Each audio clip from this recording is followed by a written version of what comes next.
Quando eu comecei a trabalhar como consultor independente, dando palestras, treinamentos em company, a minha primeira providência foi ter um escritório nos moldes tradicionais. Mas daí eu percebi que eu tinha cometido um erro. Na minha atividade não é o cliente que vai até o consultor, é o consultor que vai ao cliente. E além disso eu queria já desde o começo trabalhar o máximo possível usando a internet, usando novas tecnologias. Eu até hoje não tenho material impresso, para você ter uma ideia. Eu decidi que seria tudo digital, tanto a venda como o acompanhamento das propostas, os contatos, etc. Paguei aluguel alguns meses do escritório que eu nunca usei até decidir rescindir o contrato.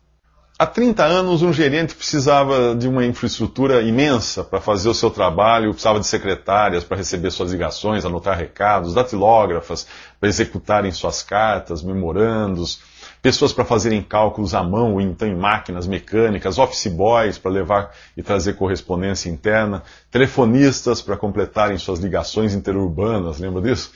Máquinas copiadoras para duplicarem seus documentos, carros com motoristas para levar os malotes de lá para cá, correspondência ao correio e coisa. Até sistema de som ambiente ele tinha caso ele quisesse trabalhar com música. Hoje qualquer pessoa tem tudo isso em um laptop, em um notebook.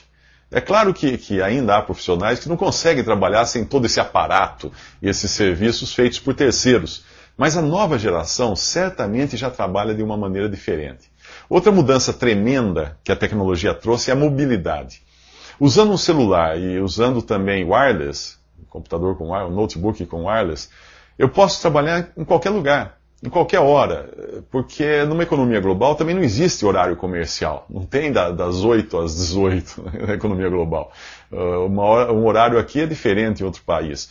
Então, por que imaginar um espaço físico também limitado, fisicamente, nos termos que era antigamente?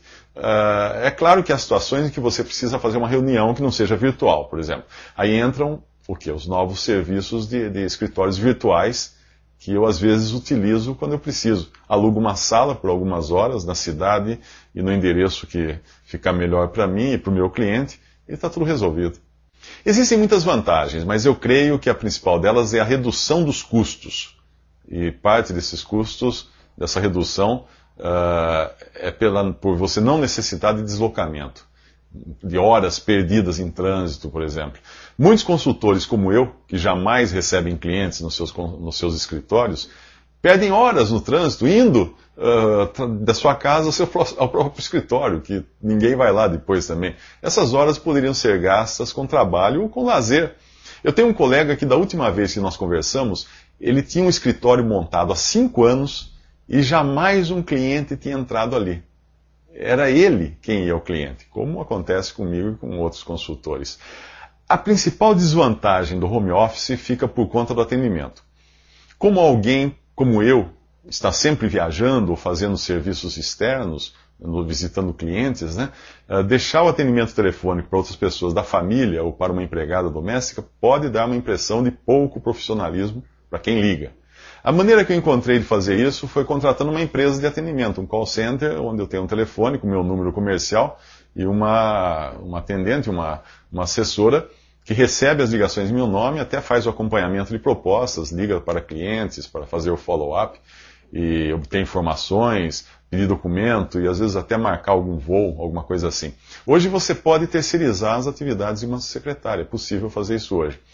Quando alguém liga, ela imediatamente anota os recados, coloca a pessoa em contato comigo, dependendo da situação, provavelmente irá redirecionar a chamada, encaminhar o cliente para o meu celular, no caso de uma viagem, ou então para minha residência, por saber que eu estou lá, se ela souber que eu estou lá.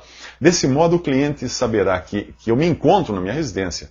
E ele sabe, então, que está ligando para a residência do profissional, e não para uma empresa com um atendimento que possa deixar a desejar, caso seja feito por outra pessoa, uma pessoa da família, às vezes. Quando você tem um atendimento terceirizado, você tem economia com infraestrutura, com treinamentos, com encargos, etc. É muito grande a economia. Agora, o prestador de serviço é ele e não você que vai cuidar de ter uma pessoa adequada para atender e de treinar essa pessoa e de cuidar de todos os custos relacionados a isso. É difícil saber, porque o equipamento é uma coisa que eu estou sempre comprando, ou então estou atualizando conforme aparecem as necessidades. Antigamente isso podia ser relevante, mas hoje não é mais. Eu tenho um computador, tenho mais alguns velhos guardados, tenho notebooks também, conforme vai atualizando, vai sempre ficando algum para trás. Ela tem impressora laser, impressora jato de tinta, scanner, fax, telefone, rede, wireless em casa. Equipamentos desses já não são mais considerados como instalações profissionais. Qualquer dormitório, qualquer garoto, adolescente, hoje tem isso no quarto dele. Eu posso até apostar que o computador desses adolescentes é mais moderno e tem mais potência do que o que eu uso. A sala que eu uso já era usada como sala de TV do proprietário anterior do apartamento onde hoje eu moro. Portanto, ela já tinha uma bela estante de madeira, com prateleiras, armários, gavetas e tudo cobrindo uma parede inteira. E isso é suficiente para os meus livros e para os materiais. Como eu não imprimo quase nada, eu evito gastar papel ao máximo, eu arquivo tudo de forma digital, então não há necessidade de arquivo, também de espaço. O importante é o profissional que trabalha em regime de home office entender que só deve investir em equipamento quando for necessário, e no equipamento necessário, naquele que é exigido para os seus projetos. Por exemplo, meu primeiro scanner foi comprado quando eu fui contratado para um trabalho grande de traduções técnicas que exigia um equipamento assim. Na época era caríssimo, o scanner era caríssimo na época. A impressora laser, a impressora jato de tinta, a câmera de vídeo para treinamentos, os upgrades dos computadores, dos notebooks, cada equipamento tem um cliente associado à sua história. Eu não compro alguma coisa apenas por comprar ou por achar interessante. É preciso que exista uma razão por trás da compra. De preferência, um contrato que justifique o investimento ou a atualização do equipamento. Hoje isso é muito fácil para mim, pelo menos, pois eu moro só com um dos meus filhos. Na minha idade, o profissional geralmente já tem seus filhos criados, o que evita um dos maiores problemas de se trabalhar em casa, que é o barulho excessivo que crianças, né, ou outras pessoas da família possam fazer. E é perfeitamente normal que façam. Uma família normal tem que ter barulho, tem que ter essa... A solução não é reprimir a família, mas ter um cômodo especialmente adaptado para o trabalho em casa. É claro que a família também precisa mudar um pouco a sua cultura e entender que aquele cômodo é uma empresa e não faz parte da ala familiar da casa. Quando existe essa compreensão e são tomados cuidados necessários, o trabalho em casa fica perfeitamente viável. Em casas ou apartamentos menores, ou pequenos, onde não existe a possibilidade de separar um cômodo isolado para o trabalho, o jeito é criar uma agenda de trabalho adequada. Por exemplo, os horários da escola dos filhos, a casa está mais tranquila, e deixar os outros horários para visitar o cliente, alguma coisa assim. É necessário ter alguma disciplina assim, tanto da parte do profissional, como também é necessário ter uma compreensão da família, já que é dali que sai o sustento de todos. Eu acredito que muitas profissões podem se adaptar facilmente ao trabalho em casa, desde que utilizem a tecnologia adequada e desde que exista uma mudança de atitude em relação ao que é o trabalho. Na antiguidade, todos os artesãos trabalhavam em casa. E um consultor nada mais é do que um artesão do conhecimento.